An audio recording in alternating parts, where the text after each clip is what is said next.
Ce jour dédié par un généreux donateur pour la fin des maladies et la venue du Mashiach Bezrat Hashem.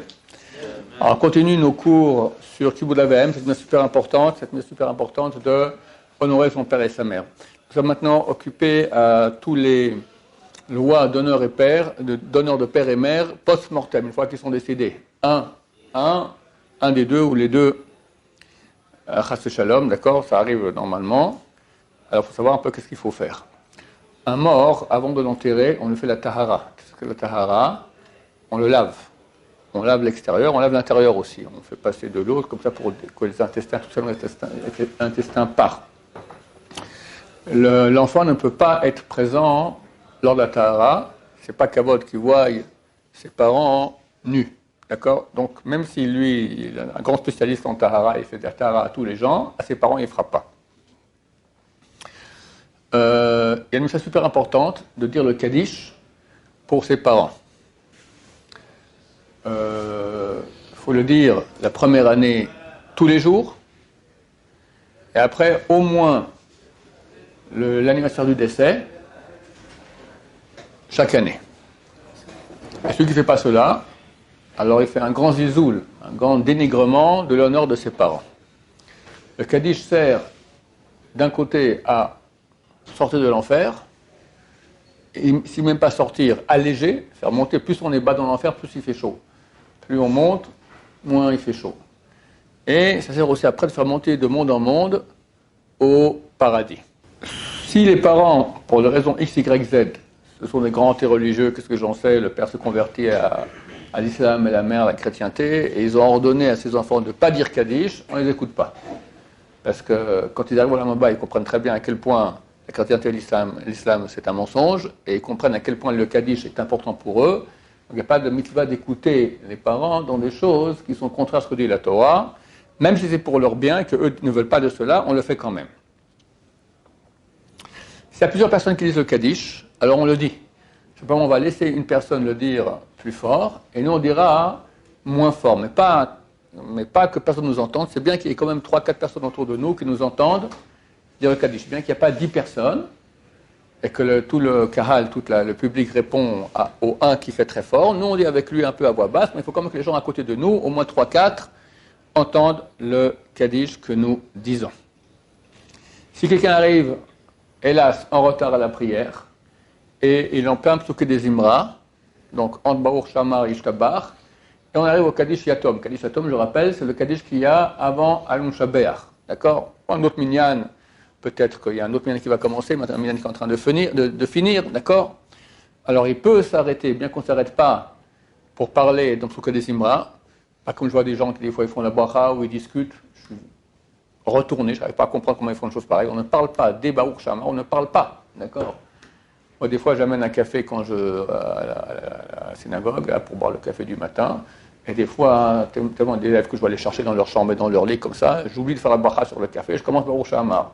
J'aurais bien voulu le boire. Trop tard, Balthazar. Tu as commencé Baruch Shamar, tu ne peux plus faire la bracha dessus, tu le boiras après la prière froid. C'est bon, un café froid, ça se boit aussi. D'accord? Plus forte raison de ne pas parler, de rigoler entre copains, tout ça, encore moins dans les brachot de Krashma, c'est complètement interdit. D'accord?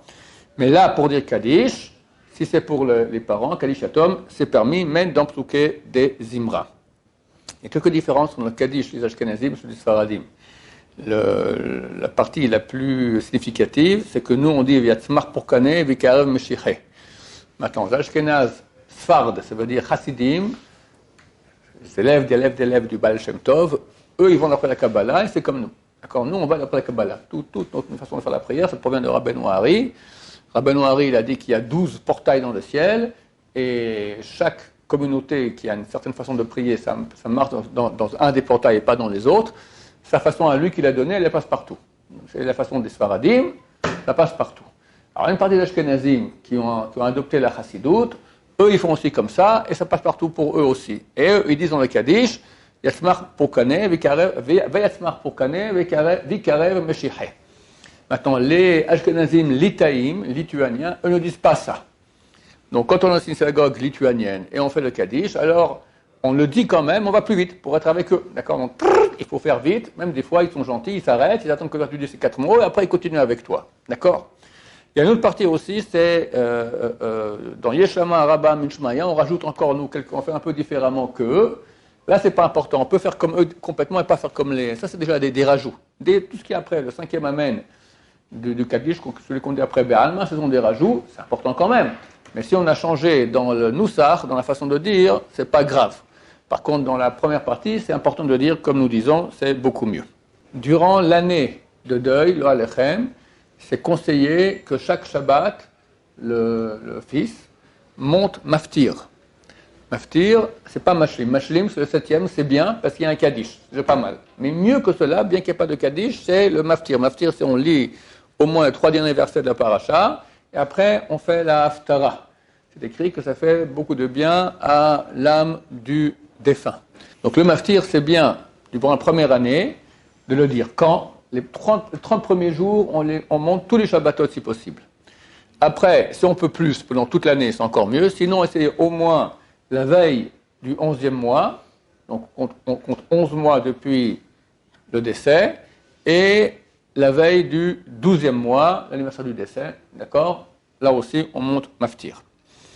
Il faut allumer des bougies pour la version de l'âme du défunt, au moins pendant les 7 jours de deuil à la maison, bien qu'on fasse pas c'est bien de faire les 7 jours de deuil dans la maison du défunt, mais ce n'est pas toujours possible. Dans un autre pays, ou qu'est-ce que j'en sais moi, avec une autre femme, on ne peut pas aller là-bas, elle fait des histoires, il y a toutes sortes de cas. Okay, dans ce cas-là, peu importe, l'endroit où on fait la Shiva, les 7 jours de deuil, là-bas on allume une bougie pour la version de l'âme des parents. Et idem chaque année, à l'anniversaire du décès, on allume une bougie, et avant on dit, j'allume cette bougie pour la version de l'âme de mon père, et on dit son prénom. Comment on dit son prénom? Nous, les Sfaradim, on va dire Moshe ben Hana, d'accord? Le nom de sa mère. Les Ashkenazim, ils disent Moshe ben Yaakov, le nom du père. Pourquoi est-ce que nous, on ne dit pas le nom du père, le nom de la mère? Il y a plusieurs raisons à cela. Il faut savoir que la seule fois où, chez les Sfaradim, en tout cas, on appelle le nom du père, c'est quand il monte la Torah. D'accord? Ça, c'est son nom. On l'appelle, les gens le connaissent sous le nom de son père. Il n'a rien à faire de comment on appelle sa mère, ça n'intéresse personne. D'accord? Donc, on appelle le nom du père. Par contre, quand on prie pour quelqu'un, ou post-mortem, on va maintenant faire une ashkava, une prière des morts, ou bien on le cite maintenant, on allume une bougie, donc comme j'ai dit maintenant, on va citer, on donne un tzedaka pour la version de son âme, toujours bien de rappeler le nom de la mère et pas du père. Pourquoi? Plusieurs raisons ont été données par soi. Le Zohar Kadosh, il dit, on est toujours plus certain que le fils est le fils de sa mère plus que le fils de son père. D'habitude, c'est déjà une raison. La raison autre que cite le Zohar, les hommes ont plus d'enfer que les femmes. Comme ça.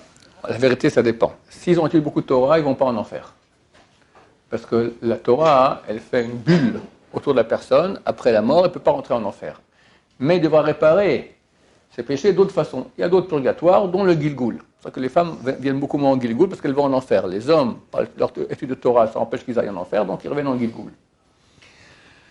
Mais en général, les hommes ont beaucoup plus de péchés à réparer que les femmes. Pourquoi? Parce qu'ils ont 2 péchés graves. Je m'excuse, pas grave, très grave.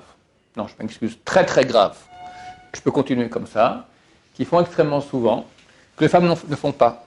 1, c'est Zeral Batala, seulement 120. 2, Betul Torah. Pas le fait de ne pas étudier la Torah alors que tu as du temps maintenant à étudier et tu perds ton temps à rien. D'accord? Ce sont 2 péchés extrêmement graves, que tous les hommes, hélas, en tout cas Betul Torah, tout le monde en a, Zeral Batala, presque tout le monde, d'accord? Donc, ils ont beaucoup d'enfer. Et donc, il y a beaucoup de rigueur sur le nom du père. Alors, quand tu dis Moshe ben Yaakov, d'accord? Alors, tu rappelles le nom du père qui est décédé, et lui aussi, d'accord? Tu rappelles ton père, et le nom, ou bien quand on prie pour quelqu'un, il est malade, d'accord? Alors, le fait de rappeler le nom du père qui est décédé, ou même vivant, et vu que sur le nom du père, il y a beaucoup de rigueur, parce qu'il y a toujours des péchés que les femmes n'ont pas. Donc, c'est préférable de rappeler le nom de la mère que le nom du père. Quand on rappelle le nom de la mère, on appelle le nom usuel. Il y a une sorte de maladie, je ne sais pas comment elle s'est propagée en France, de rappeler le nom hébraïque. Mais on n'appelle jamais comme ça la dame, d'accord? Elle s'appelle, qu'est-ce que j'en sais, moi? Elle s'appelle Sarah, mais personne n'appelle comme ça, on l'appelle Jennifer, d'accord? Il faut l'appeler Jennifer. En tout cas, le nom d'une personne, c'est comment les gens l'appellent. Alors, les hommes encore, lui, il s'appelle Steve Chaim, d'accord? Alors, on l'appelle Steve, jamais on l'appelle Chaim. Même ses copains goy, ils ne savent même pas dire le Chaim, d'accord? Je ne sais pas comment ça marche. Il l'appelle Steve. Au moins, quand il monte la Torah, on dit Steve Chaim ben Moshe, d'accord? D'accord, alors Chaim a été rappelé, Steve Chaim a été rappelé, alors ça va. Mais une femme, elle ne monte pas la Torah. Alors, elle s'appelle Jennifer Sarah. Personne au monde ne l'a jamais appelée Sarah. Le prénom Sarah, il est déraciné, n'existe plus. Et quand on le sait, alors, encore si on est Jennifer Sarah, alors ça va, quelque part dans le ciel, ils connaissent Jennifer. Ah, il y a aussi un Sarah, bon, allez, ça va. Mais si on dit Sarah, on ne dit pas Jennifer, ils ne savent pas de qui il s'agit. C'est qui cette bonne femme que personne n'a jamais appelée comme ça, elle n'existe pas, d'accord? Elle s'appelle Jennifer. Alors c'est vrai que c'est dommage, ce n'est pas un nom hébraïque, mais on ne peut pas donner un nom hébraïque qui n'est pas le prénom de... Quelqu'un m'a écrit dernièrement qu'elle n'avait pas de prénom hébraïque. Et le rabbin à la Choupa, il a écrit la Ktuba, il demande vos prénoms hébraïques, elle n'a pas. Alors il a inventé un prénom, il a mis le prénom à la Ktuba, c'est pas valable. Il vit sans Ktuba, on n'a pas le droit de vivre avec une femme sans Ktuba, d'accord? C'est une Ktuba qui n'est pas valable, c'est pas son nom. Ça ne veut rien dire cette histoire-là. Tu inventes un nom, tu mets, on ne l'a jamais appelé comme ça. Bon, maintenant assez. En tout cas, donc on rappelle le nom de la mère, à moins que quand la personne monte à la Torah, et ce sera le prénom usuel.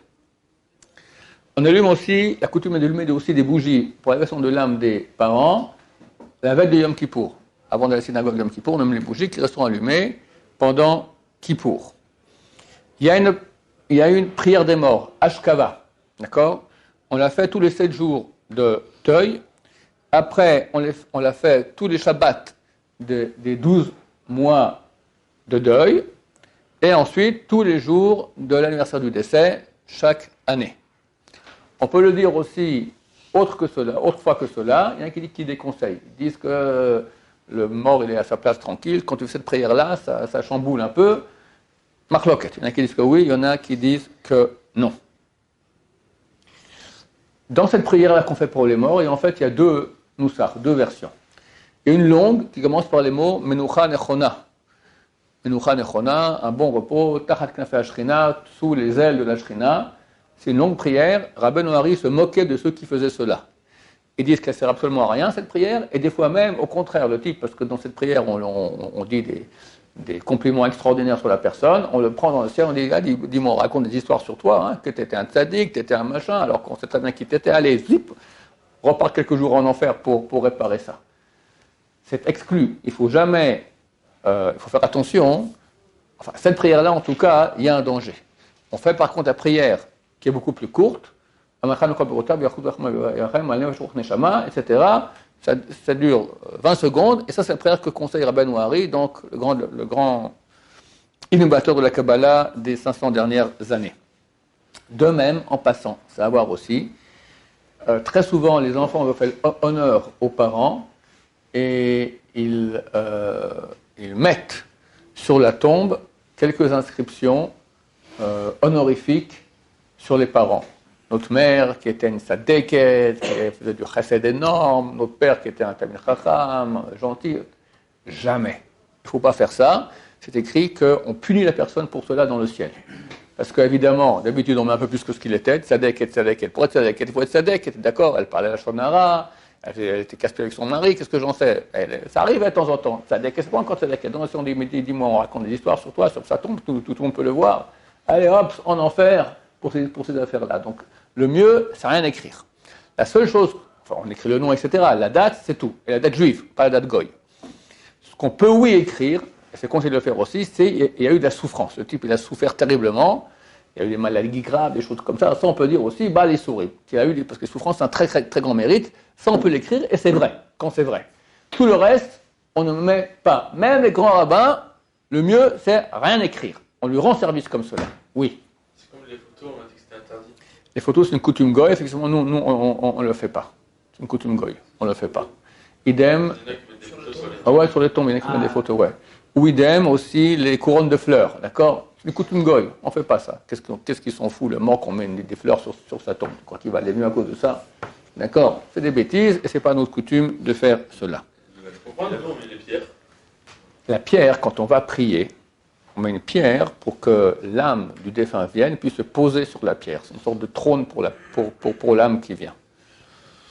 Maintenant, il faut lui demander de venir. Comme j'expliquais l'autre jour qu'on allait à Baba Saleh, il faut donner une pièce de tzedaka pour l'élévation de l'âme du défunt, et qu'on dit que la pièce aille dire à l'âme du défunt qu'on est venu sur sa tombe. Alors le mérite de cette mitzvah court vers l'âme, lui dit viens, il y a quelqu'un qui vient te voir, hop, l'âme vient, elle se pose, on met la pierre.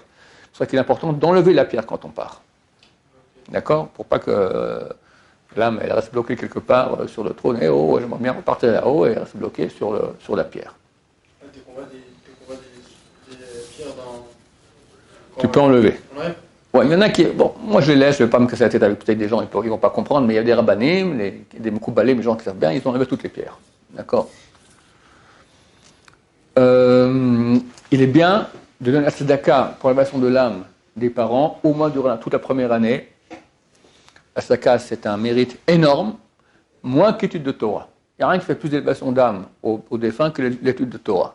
Donc, si on donne la tzedaka pour l'élévation de leur âme, il y en a qui offrent un Sefer Torah à la synagogue, c'est bien, mais à condition qu'on lira dans le Sefer Torah. Très souvent, dans les synagogues, il y a déjà 12 Sefer Torah, et plus personne ne va lire. Alors, la première fois, on lit une semaine, après on le laisse, il reste là-bas, tu as payé $25,000 pour rien. Pour 1, 2, 3 liot, allez, 10, ça vaut vraiment pas la peine. Alors, si vraiment on voit qu'il y a un manque de Sefer Torah et qu'on sait que ce Sefer Torah, ils vont lire dedans toutes les semaines, etc., ça vaut la peine. Sinon, ça ne vaut pas la peine. Qu'est-ce qu'on fait à la place? On achète des livres d'études qu'on donnera à l'yeshiva, de la Gemara, des poskim, d'accord, toutes sortes de livres d'études. Ça aide beaucoup plus. Ou on va éditer un livre, un Talmid Chacham.